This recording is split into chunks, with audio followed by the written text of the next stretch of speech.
The departure boards at Dallas-Fort Worth International Airport are not updating. That is the first thing passengers notice at 11:47 p.m. Central Time on a Thursday in late May 2026. The screens still glow with their familiar orange text, but the status column that should read "on time" or "delayed" or "boarding" is displaying a single word repeated across 73 different flights: canceled. Not mechanical issue, not weather delay, just canceled. The gate agents are on their phones. They are not rebooking passengers. They are calling their supervisors asking what they are supposed to tell people. The supervisors are calling regional operations directors. The regional directors are calling headquarters. And at headquarters, 6 different American airline companies are conducting identical emergency video conferences with the same terrible realization: the aircraft cannot fly because the software that runs the aircraft is no longer licensed for operation, and the company that controls that software licensing has just terminated access for every American carrier simultaneously. This did not happen because of a cyber attack. It did not happen because of software malfunction or contract dispute or payment default. It happened because at 8 a.m. Central European Time that Thursday morning, the French government implemented an export control restriction on advanced aerospace software developed by European companies and licensed to operators in jurisdictions that had imposed discriminatory tariffs on European aviation manufacturers. The restriction did not ban software exports. It simply required that continued licensing reflect European assessment of strategic partnership value and reciprocal market access. American Airlines that had been operating under licenses granted in 2018 and 2019 discovered Thursday morning that those licenses were now subject to immediate review. The review would assess whether continued licensing served European strategic interests given recent American trade policy. The estimated review timeline was 120 to 180 days. The airlines had until midnight Thursday to demonstrate compliance with new licensing requirements or cease operations of all aircraft running the affected software. By 11:47 p.m., 6 American airlines had concluded they could not demonstrate compliance. By midnight, they had grounded 1,147 aircraft, representing 64% of American domestic aviation capacity. Warren Buffett called it the most expensive software dependency in commercial aviation history. When you hear what specific systems the European software controls, why American Airlines had no backup options or alternative providers, and what Buffett says about the difference between owning aircraft and controlling the technology that makes aircraft flyable, you will understand why this is not about trade disputes or licensing negotiations, but about the moment when critical infrastructure that appears to be American-owned reveals itself to be dependent on European permission that can be withdrawn instantly, and why that revelation occurred not over months of escalating tensions, but in the 16 hours between a French regulatory announcement and mass flight cancellations affecting 340,000 passengers in a single night. The tariffs that triggered the crisis had been implemented 6 weeks earlier. President Trump announced on April 14, 2026, that the United States would impose 45% tariffs on imported aircraft and aviation components from European Union manufacturers. The tariffs targeted Airbus specifically, but extended to the full supply chain of European aviation parts, avionics systems, and maintenance equipment. Trump characterized the tariffs as correcting decades of unfair subsidies that had allowed Airbus to compete against Boeing through artificial price advantages. He said European aviation manufacturers had been cheating for too long. The announcement noted that the tariffs would take effect May 1st. European response was immediate but measured. The European Commission issued a statement expressing deep disappointment and noting that the tariffs violated World Trade Organization agreements and would be challenged through appropriate dispute resolution mechanisms. What the statement did not mention was the immediate strategic review that began within the French Ministry of Economy and Finance 2 hours and 34 minutes after Trump's announcement. The review was not publicized. No press releases were issued. But the directive was clear: identify all European origin technologies embedded in American commercial aviation operations where European regulatory authority could be exercised to create immediate operational disruption requiring minimal European cost. The review was conducted by a team of 14 officials from the Directorate General for Civil Aviation, the National Agency for Information Systems Security, and the Trade Section of the Ministry of Economy. The review consumed 11 days and produced a 97-page analysis documenting every point of European technological dependency in American commercial aviation. The findings were stark. American Airlines operated 2,847 commercial aircraft. Of those, 1,147 aircraft used flight management systems, navigation software, and automated landing systems developed by Thales Group, a French aerospace and defense technology company. The systems were not minor components. They were the core avionics that controlled flight path management, fuel optimization, automated takeoffs and landings in low visibility, collision avoidance, and integration with air traffic control. The systems were so deeply embedded in aircraft architecture that replacing them required complete avionics overhauls consuming 6 to 9 months per aircraft and costing between $4, 7 million and $8, 3 million depending on aircraft type.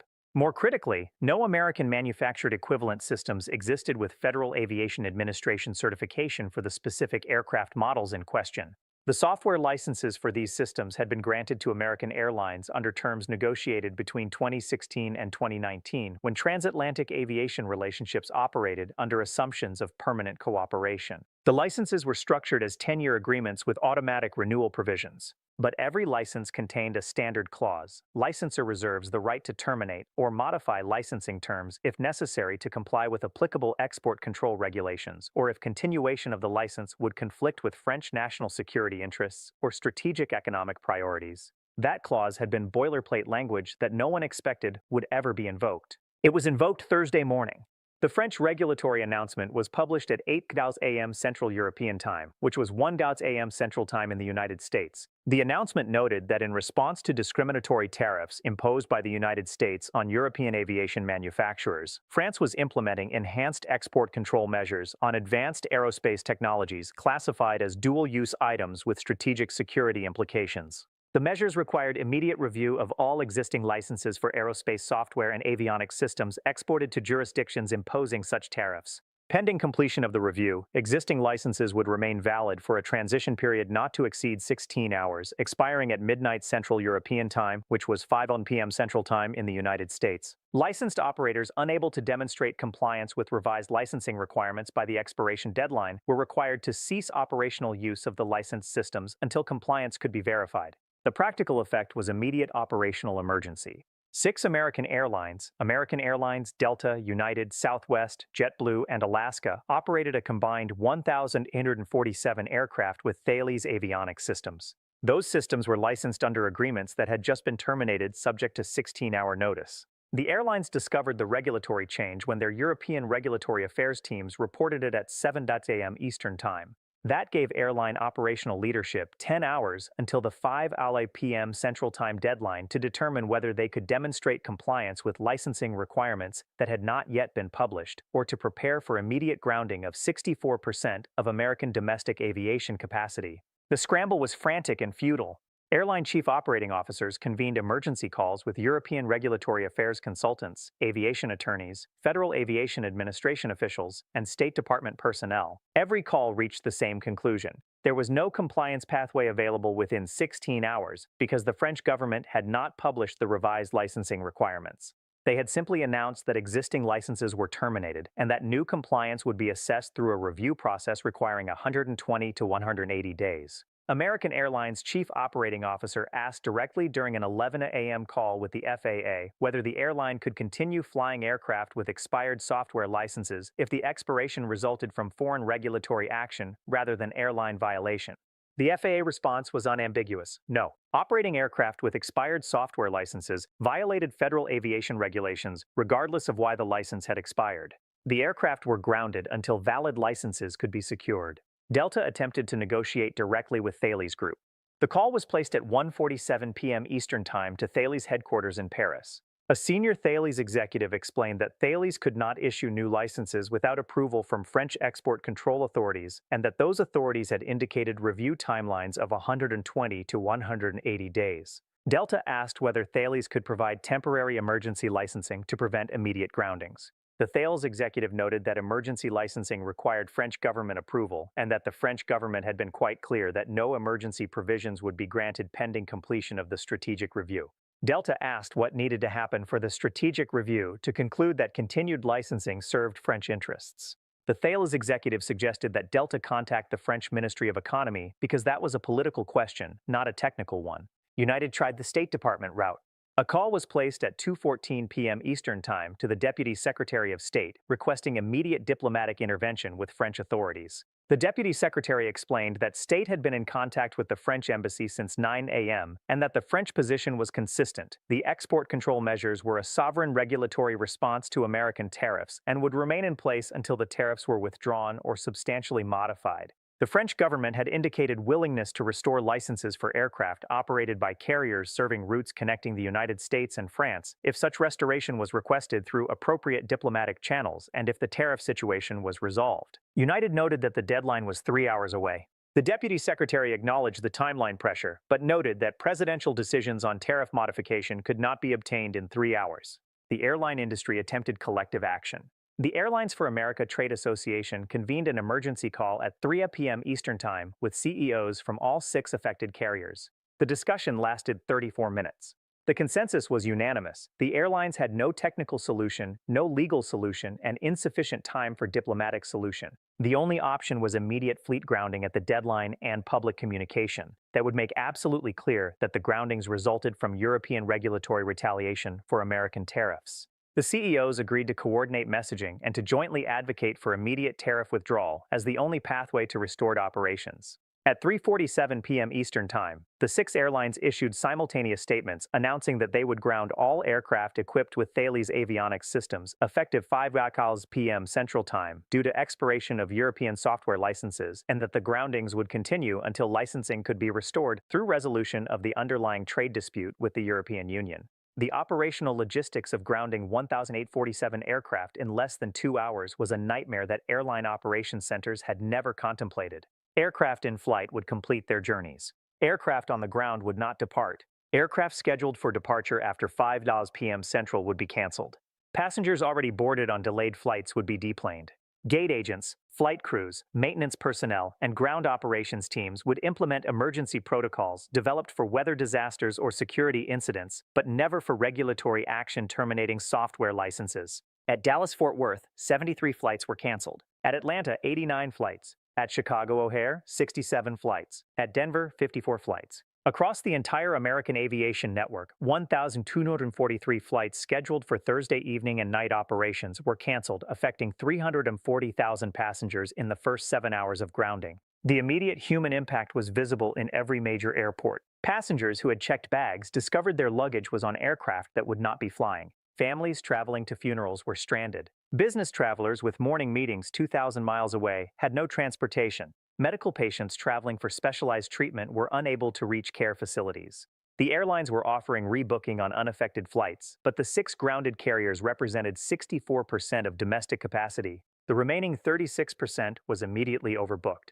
Rebooking passengers onto available flights required days or weeks depending on route and demand. Alternative transportation by bus or train was available for some routes, but would take days rather than hours. The practical result was that several 100,000 Americans were simply unable to reach their intended destinations on any timeline that served their needs. Sarah was a passenger service supervisor for American Airlines at Phoenix Sky Harbor Airport. She had worked in airline customer service for 16 years, handling everything from weather delays to mechanical failures to passenger medical emergencies. She volunteered at a food bank on weekends. She had a sister in Minneapolis she visited every Thanksgiving.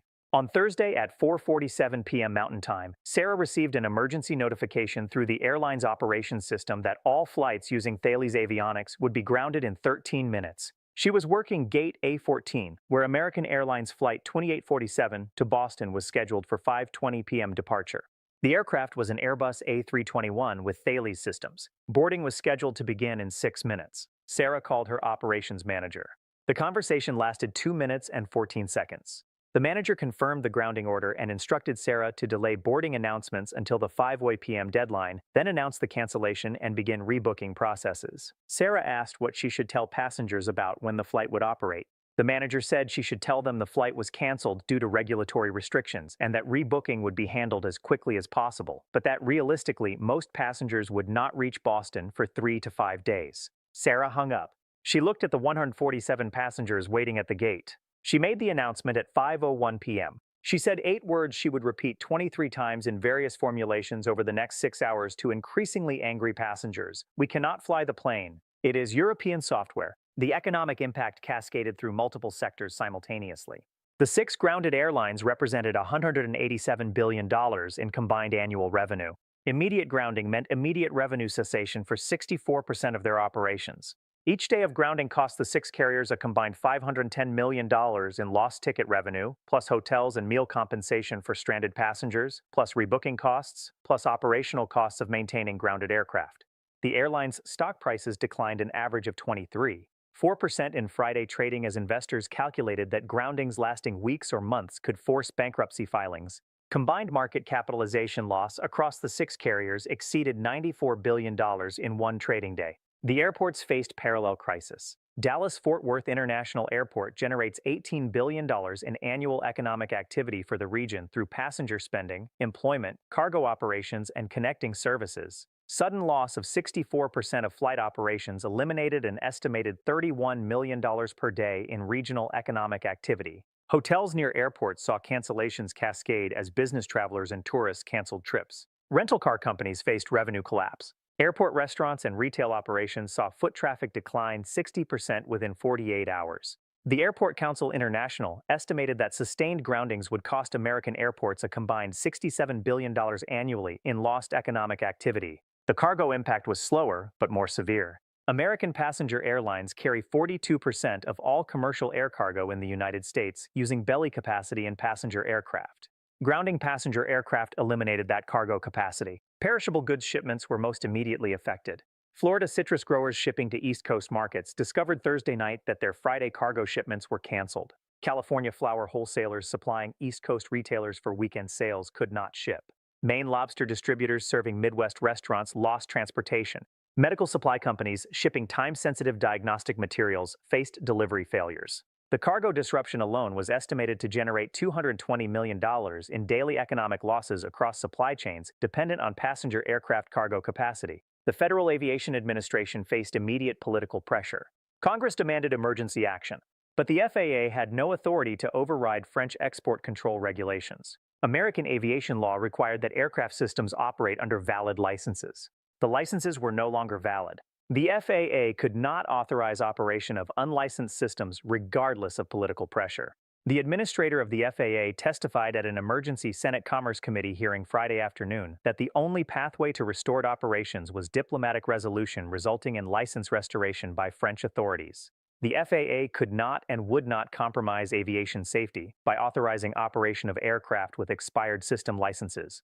The White House response evolved through several stages. Initial statements Friday morning characterized the French action as economic hostage-taking and demanded immediate reversal. The French Foreign Ministry responded that France had simply exercised sovereign regulatory authority over technology exports consistent with French law, and that the United States had recently imposed 45% tariffs on French aviation manufacturers, demonstrating that trade relationships were subject to unilateral actions when national interests were perceived to require them. If the United States objected to unilateral regulatory actions disrupting commercial aviation, perhaps the United States should reconsider its own recent tariff decisions. The State Department attempted shuttle diplomacy over the weekend.